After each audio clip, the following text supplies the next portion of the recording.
एक तू सच्चा, तेरा नाम सच्चा, वह आदि पुरुष परमात्मा जो सृष्टि के कण कण में समाया हुआ है, अपने इस शरीर की गुफा में थोड़े समय के लिए उस परमेश्वर का हम ध्यान करें। सीधे होके बैठें, कमर गर्दन मस्तक को सीधा रखें, हाथों की तर्जनी उंगली और अंगूठे को मिला के रखें, आंखों को बंद करें। बंद आंखों से मस्तक में ब्रह्म ज्योति को देखें, उसी ज्योति में से उठते हुए नाद गुंजार को सुने, आती जाती हुई सांस पर ध्यान दें, गहरी शांति का अनुभव करें।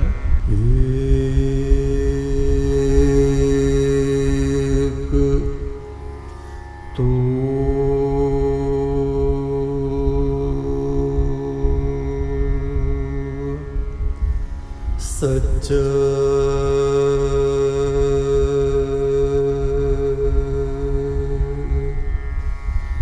तेरा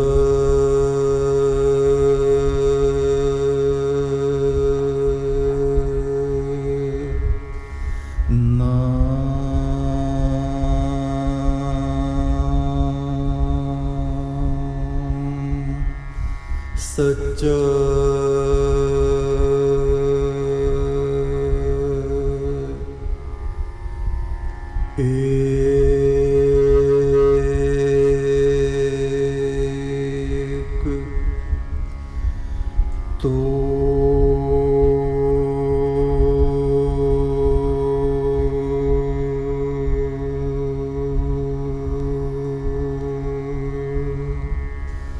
सच्चा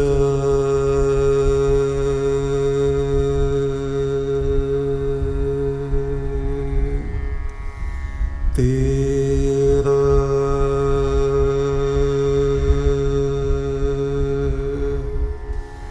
नाम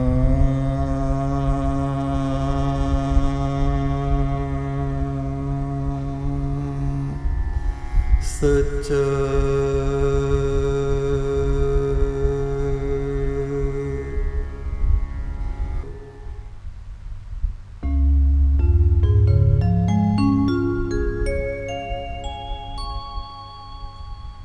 एक तू सच्चा, तेरा नाम सच्चा, हे आदि पुरुष परमात्मा, तू एक है, तू सच्चा है, तेरा नाम सच्चा है, तेरा नाम जप के कितने ही भवसागर से पार हो गए, तेरी अनंत ज्योति में तुझसे जा कर के मिल गए। ऋग्वेद के ऋषि कहते हैं, ओम य आनयत परावतः सुनीति तद्वशम यदुम, जो भटक गए हैं उस परमात्मा से दूर, सत्य से दूर, उन आत्माओं को वो अंतर्यामी प्रभु अपनी तरफ बुलाता है। इंद्रः स नो युवा सखा, सच्चा सखा मेरा वो परमेश्वर मुझको अपने गले से लगाता है, वो तो कण कण में विद्यमान है, किंतु छुपा हुआ है। इस ब्रह्मांड की नाभि की तरफ जब जीव आत्माएं सुनहरे पक्षियों की तरह उड़ती हैं और जब वहां केंद्र में पहुंचती हैं तो उस सुनहरे प्रकाश से प्रकाशमान हिरण्यगर्भ परमात्मा में वे प्रवेश करती हैं। सभी देवगणों का, पवित्र आत्माओं का वो ही सनातन परम पद कहा जाता है। उसी को परम ब्रह्म और परम आत्मा कहा जाता है। आत्माएं जब तक अपने उस ध्रुव बिंदु से, केंद्र से दूर दूर भटकती हैं, तब तक उनका जन्म मरण होता रहता है। उनका उत्थान और पतन होता रहता है। कभी स्वर्ग, कभी देवलोक, कभी किसी नक्षत्र पर, कभी कहीं ये आत्माएं अनेक अनेक प्रकार के शरीरों को धारण करके विचरण करती रहती हैं। तरह तरह के शरीर, तरह तरह के खोल, तरह तरह के वस्त्र शरीरों के अपने ऊपर ओढ़ती हैं और उन परिधानों को उतार के रख देती हैं, शरीर रहित हो जाती हैं। परमात्मा परम ब्रह्म जब करुणा करता है, मेहर करता है, तब इन आत्माओं का मेल सत्पुरुषों से, ऋषि आत्माओं से होता है। इनकी बुद्धि में प्रकाश होता है, ज्ञान का उजाला इनको प्राप्त होता है। बंधन में डालने वाली आसक्ति, लोभ, क्रोध आदि आदि आसुरी कोहरे जब हटने शुरू हो जाते हैं, तब अपने ही भीतर से वो सनातन ज्योति, परम पुरुष, परम अमृत, जिसकी कभी मृत्यु नहीं होती, प्रकट हो जाता है। ब्रह्मपुत्र नदी के किनारे महादेव शिव एक शिलाखंड पर बैठे हुए हैं। उनके सेवक नंदी उनकी चरण सेवा कर रहे हैं, पैर दबा रहे हैं। बहते हुए जल के प्रवाह को देख रहे हैं। शिव ने कहा, नंदी, ये जीवात्मा अनेक अनेक शरीरों को धारण करता है, अनेक अनेक कामनाओं से ग्रथित होकर ये अनेक नगर, अनेक ग्राम, अनेक उपत्यकाओं में जन्म लेता है। पिछले संस्कारों के अनुसार इसका चिंतन होता है, या तो देवताओं जैसा या राक्षसों जैसा। संसार में दो ही तत्व हैं, देव और असुर। ईश्वरीय तत्व और ईश्वरीय तत्व से दूर भटकाने वाली माया, विकार, ये दोनों ही अमृत और विष इस आत्मा के भीतर निवास करते हैं। नंदी, तुम्हारे बहुत से जन्म हो चुके हैं, जिनमें से बहुत का वृत्तांत मैंने तुमको बताया भी है। एक और तुम्हारे जन्म के विषय में मैं तुमको बताता हूं। हेमवंत प्रांत में 4 ब्राह्मण कुमार, ब्राह्मण पुत्र उत्पन्न हुए।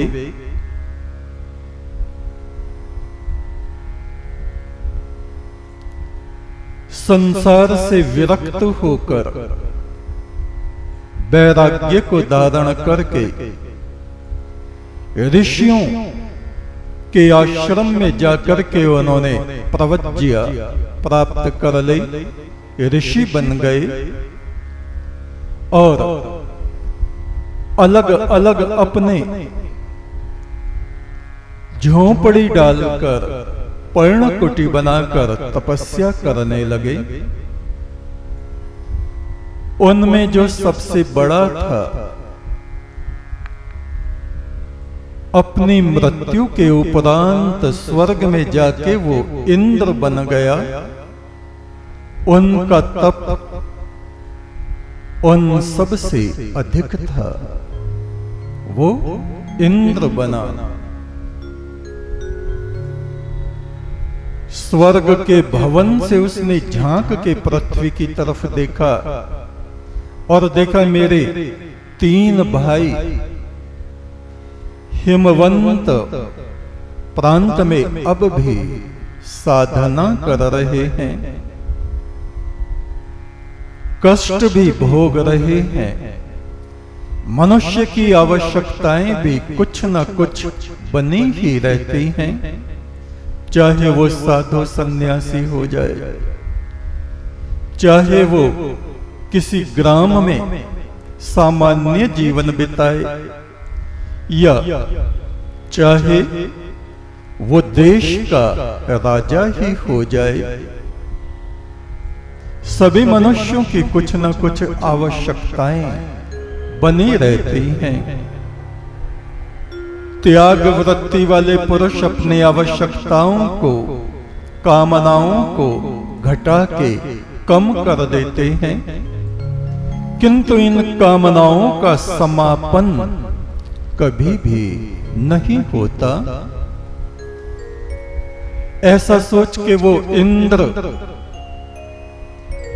अपने भाइयों के पास आया,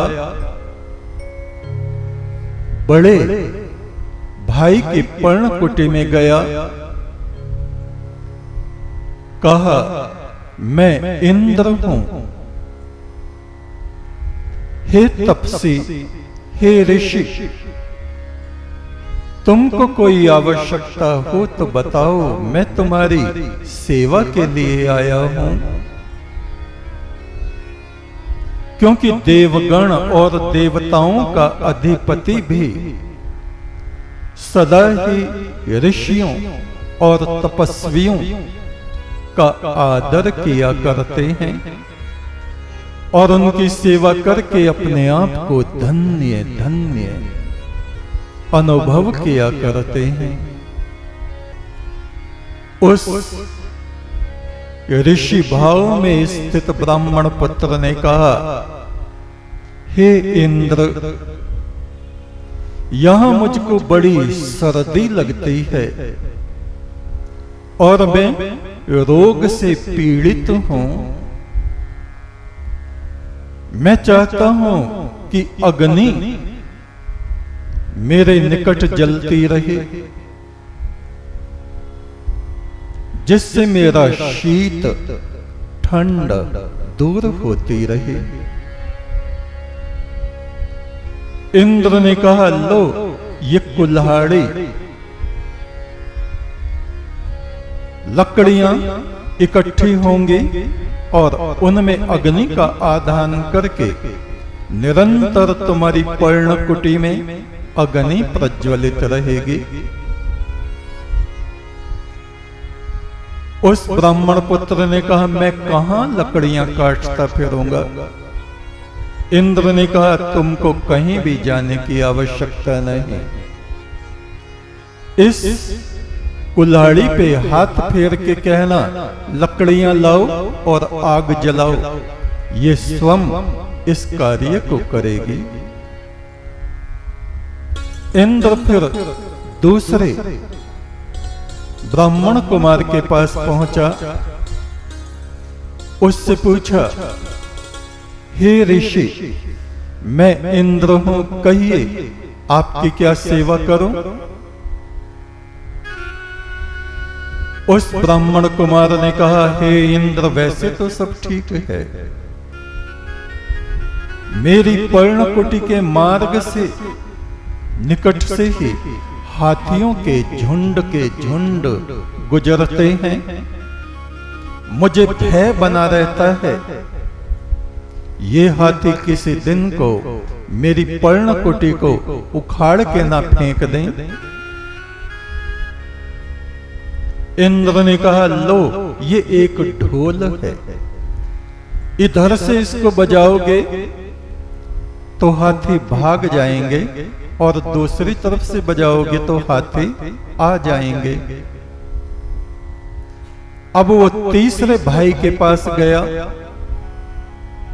प्रणाम करके कहा, हे देव, हे ऋषि, मैं स्वर्ग का अधिपति इंद्र हूं, आपकी सेवा करने की कामना से यहां प्रकट हुआ हूं, आज्ञा दें, मैं आपकी क्या सेवा करूं।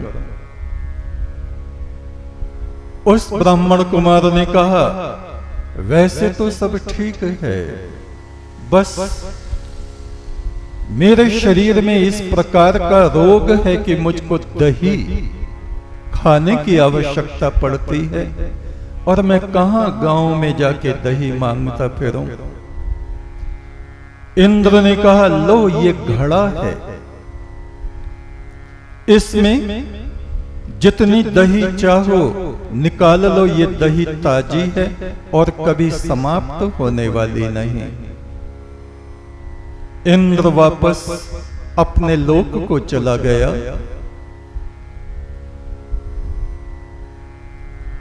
कुछ दिन बाद क्या हुआ, एक नगर से एक व्यक्ति चलता हुआ एक उजाड़ प्रांत में पहुंचा। वहां उसने देखा एक सूअर बैठा है और उसके आगे एक मणि रखी हुई प्रकाशमान हो रही है। सूअर सोया हुआ है। चुपके से वो व्यक्ति गया और मणि को उठा लिया। जैसे ही मणि को उठाया वो आकाश में उड़ने लगा, सिद्धियों को प्राप्त हो गया। अब आकाश मार्ग में इधर उधर उड़ते हुए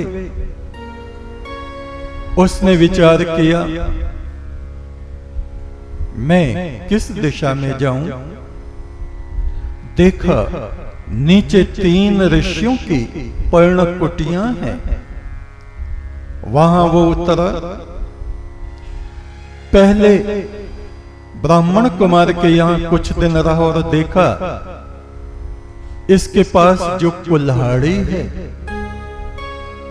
बड़ी चमत्कारी। उसने कहा, हे ऋषि, मेरे पास ये मणि है। इसको मुट्ठी में रखते ही संकल्प करने से मनुष्य उड़ना शुरू कर देता है। तुम ये ले लो और कुल्हाड़ी मुझको दे दो।